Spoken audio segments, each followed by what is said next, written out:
करावी, पण त्या स्कीममध्ये आम्हाला इन्व्हॉल्व करावं अशा पद्धतीचा तो त्यांचा प्रस्ताव तयार झाला पाहिजे आणि तो तुम्हाला मिळाला पाहिजे या दृष्टीने परिपूर्ण प्रयत्न केले जातील.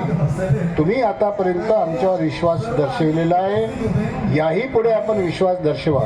मी सावध करतो आहे की अशा या प्रकरणामध्ये ज्यामध्ये शेकडो लोक इन्व्हॉल्ड असतात आणि गरजू असतात, अगतिक झालेले असतात, जीवनमरणाचा प्रश्न याला ते मानतात, आपलं पुढच्या आयुष्याच्या संदर्भात सचिंत असतात, अशा या सगळ्या लोकांना बरोबर पकडून हेरून त्यांच्याकडून त्यांची काहीतरी आर्थिक पिळवणूक केली जात असते. ती तुमची पिळवणूक होऊ देऊ नका, हा इशारा मी तुम्हाला देतो आहे. तुमचं काम ज्या पद्धतीने होईल त्या पद्धतीने मी आहे, म्हात्रे आहेत, इतर आमदार सुद्धा आहेत, जे जे म्हणून आमदार याच्यामध्ये इन्व्हॉल्ड होते त्या प्रत्येकाला, मला एकट्यालाच नव्हे, कारण मी तर तुमच्या पैकीच आहे.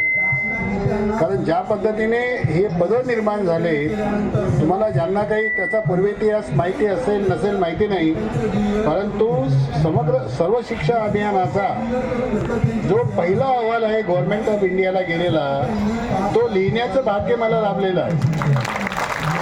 आणि पहिलं बजेट 1300 कोटी रुपयाचं 1300 कोटी रुपयाचं बजेटसुद्धा PABच्या समोर सगळं प्रेझेंटेशन करून मिळवण्याच्या वेळेला सुद्धा मीच त्या ठिकाणी SPD होतो.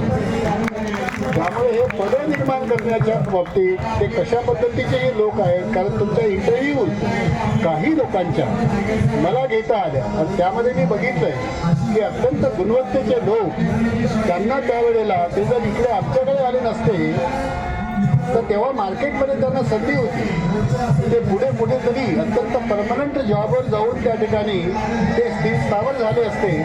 अशी स्थिती असताना सुद्धा ते इकडे राहिले. त्यामुळे त्यांच्याविषयीची कणव, त्यांच्याविषयीची पुरेपूर जाणीव आम्हाला आहे. तुमची फसवणूक होईल करण्याचा प्रयत्न कोणी करणार असेल तर त्यापासून सावध राहा.